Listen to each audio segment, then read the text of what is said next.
Another day, another foundation. And the Oscar award goes to Sonya. Welcome to my channel. If it's your first time here, hi, I'm Sonya. It's nice to meet you. Be sure to not leave this area without subscribing.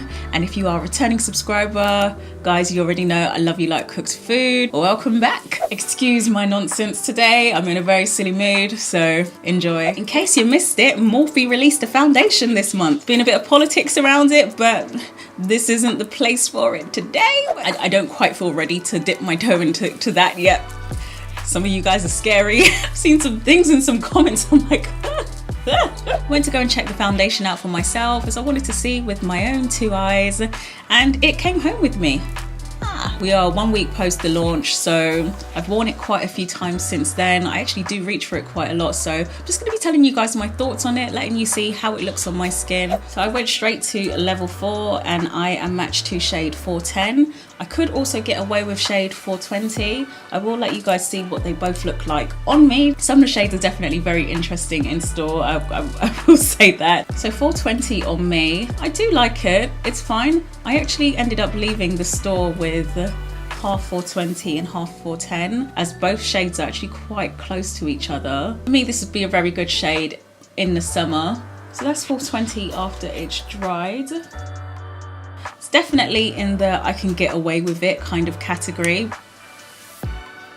Around my mouth is a little bit darker, so you're probably thinking there's a big contrast there and 420 would be better, but for me 410 works with my face as a general shade. And this is what it looks like when it dries down. So they do get a little bit dark. I wouldn't say it completely oxidizes or anything. With a lot of liquid foundations, they do dry down a little bit darker anyway. When I tested it in store at Morphe, I did do half of my face with 410 and the other half 420. They both looked really good, but for me, the 410 looked more skin-like. If I'm trying to look more tanned and have that kind of summer glow, the 420 would be absolutely perfect for that, but that's not really a look that I've been doing at the moment. But I think I may actually go back and get the 420 since the foundation is so cheap anyway. But with a lot of full coverage foundations, one of the things that you will find with it is it does feel a lot heavier than a regular foundation. Definitely can feel it on my skin once I've buffed it out. If you're not used to that, it may feel a bit For me, my main issue is my mouth area. Sometimes I do go in and color correct, but I've not been successful with that thus far. So if I have a foundation that can even out my skin tone properly, then I'm very happy. And this does that. You can see that buffs out very easily, minimal effort. And I didn't actually use a lot of it, but this is definitely a foundation that you can layer up.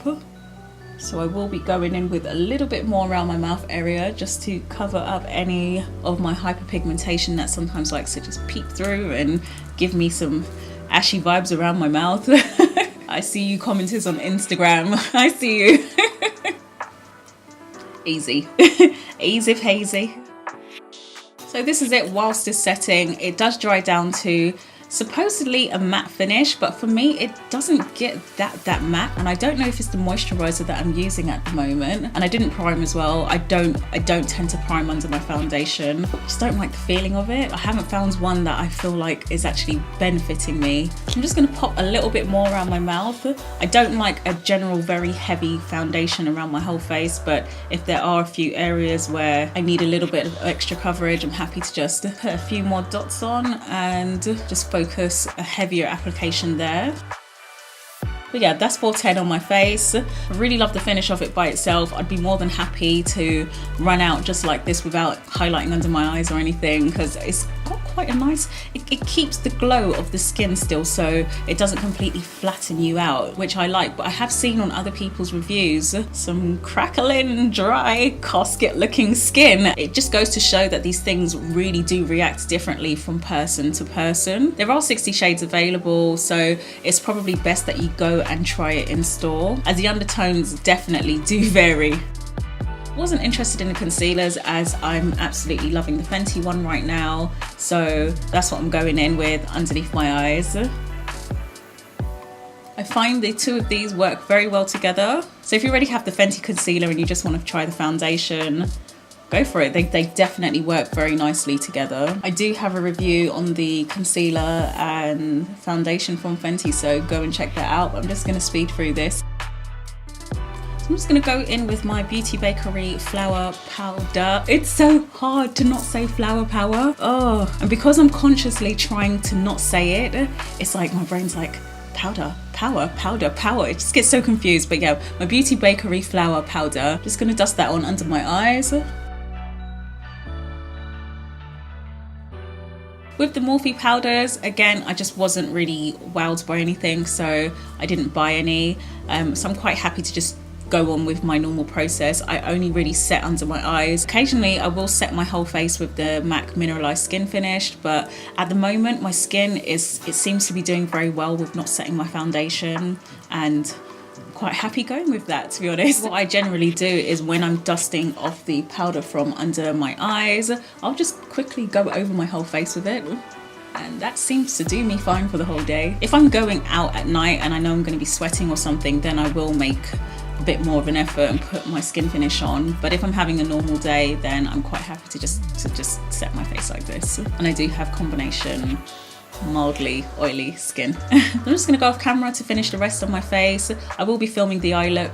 Not really sure what I'm going to do, but I'll be using the Morphe 35M Boss Mood palette, so that will be the next video after this. So I will be back very soon with the finished look and my final thoughts. So I'm back. I've been gone for about an hour. I've just done my eyes quickly, obviously. I did this using the Boss Mood from Morphe palette. I will have that as a video which is coming up. I just need to get faster with editing, but I'm trying. I'm filming more than I'm editing right now. I've got a hard drive full of stuff. But yeah, foundation. It's a great foundation. It's very heavy though. You definitely can feel it. It doesn't feel light on the skin, but if it's a full coverage foundation, I kind of expect it to feel this way. So for me, that's not a problem. What I really love about this foundation is how it's reacted around my mouth area. It's handled my pigmentation very well. It was a good shade match for me as well, which was great. I feel very lucky at the moment. The last two foundations I've picked up, I find match me quite well. For me, the foundation stays put throughout the day, which is obviously massive thumbs up for that. It doesn't separate. I wouldn't say that it's completely transfer resistant as it claims. It definitely does come off a bit on my hands if I touch my face too much, and I am a person, I'm very hands-on with my face when I'm talking, so it definitely does get onto my fingertips quite a bit. One of my problem areas with foundation usually is around my nose area. Sometimes throughout the day I can start getting a little collection of products around here in this crease, but this doesn't do that to me. So recently I've been reaching for this foundation quite a lot because it just gives a really nice flawless finish. It photographs very, very well, and I've really been enjoying how it looks on camera as well. In terms of real life outside of filming and everything, it's a very heavy foundation. It is one of those that I feel like you can see on the skin. Some people don't mind that. I personally don't mind that if I'm going for a certain type of look. I do have other foundations which are probably more of a skin-like finish and more of a you have really good skin, but I think you might be wearing foundation, but I'm not sure how much, whereas this is like, what foundation is that you're wearing? I hope that makes sense. But if you don't like a too done kind of look, maybe this might not be for you. In the UK, this foundation costs £16, but obviously with Morphe, they have their like affiliate partnership kind of thing. So just go in with any code from whichever is your favorite influencer or beauty guru, and they'll take I think it's 10% that they take off, so that would be £160. So 10% obviously will come off of that cost as well, so I'll save some coin. One thing I have to mention about this foundation, which I probably should have said earlier, I totally forgot, is the smell of it does bother me. It does have a very synthetic, kind of plasticky smell. Someone said Play-Doh, and I'm like,